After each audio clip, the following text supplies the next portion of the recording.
Over the past several days, we've been following the structural emergency over at the former Pfizer building, and the frozen zone has been minimized. And everyone keeps asking, does this building need to be demolished? Let's not rush to that conclusion. I see some articles that are talking about $100 million to take down the entire building, but let's talk about why the building may not have to be demolished in its entirety. When you have a collapse of this nature, the first thing is the engineers come out there and stabilize the building. From there, they want to figure out how to remediate it going forward. From what I'm understanding about this collapse, is this is a localized issue. And the goal for the engineers that are on the team now, even if they were from the past or if they've had a whole new structural team that came on board, is they're going to make sure that this collapse becomes a memory and that this building stands for decades to come. And this involves a lot of engineering, a lot of technical thought, and a lot of third parties coming in. And believe me, transparency is what needs to happen here. If you provide transparency to the public through the news channels, from there, the public will feel more comfortable with this building, and of course, occupancy will follow. Many neighbors, potential tenants, they're all asking one question is this building going to survive? Is it going to collapse? And as I said, with transparency from the ownership, and I think just bringing it home and sharing reports, showing the repairs being made and having experts behind the developer come forward and showing how they made it safe along with New York City and other officials, I think that's going to make this whole entire collapse a memory. And from there, the building stigma of a collapse will go away.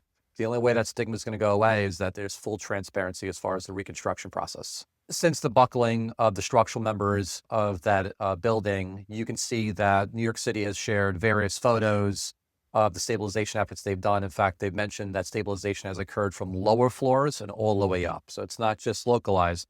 They want to make sure that the entire building is safe. From there, they're going to be investigating how do they make permanent repairs going forward. Is it more structural repairs and more supporting of the new extension they installed?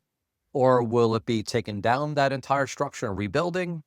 But I can tell you from my experience and based on what I'm hearing, this sounds like it's a localized issue. With the number of experts involved now, I don't think the building owner is going to be able to open up or continue operations until there's complete transparency amongst the public and also the trust of the New York City and New York State local officials.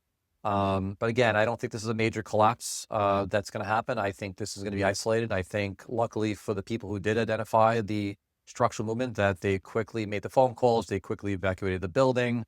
Without the eyes and ears that were on site, this could have been a disaster. I think what's important to know is that everyone was kind of focusing on the collapse itself of the structural members, but what did it do to the immediate neighbors and community? As you heard, there was a frozen zone, then it got minimized. You got the neighboring buildings that I believe are still part of the frozen zone, and they've got operations that are impacted.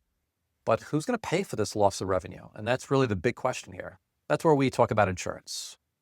Most commercial policies have coverage for civil authority, extra expense, business interruption, but it's all about the fine words. Does that policy actually cover the loss of income of the neighboring buildings? And that is the bigger question I think everyone's wondering is like, how does it affect the local neighborhood, the community, and whatnot? Because what if this frozen zone, and even if it's a small area, just continues on and there's no way for these smaller or larger businesses to continue to operate? From my experience of being a licensed public adjuster advocating for policyholders, including business owners, landlords, and whatnot, is grab a copy of that policy, look through all the forms and endorsements, see what coverages could apply to your specific loss, especially if you're in the immediate frozen zone and you've had an impact. Sometimes we're reviewing these policies as a 72-hour deductible for business interruption. Sometimes it's 24, sometimes it's none. Again, it all becomes looking at the policy and comparing what you purchased compared to the impact of the operations. But you got to prepare that this frozen zone, even how minor it could be, could last another week or so. Who knows? We'll see what happens as the news develops.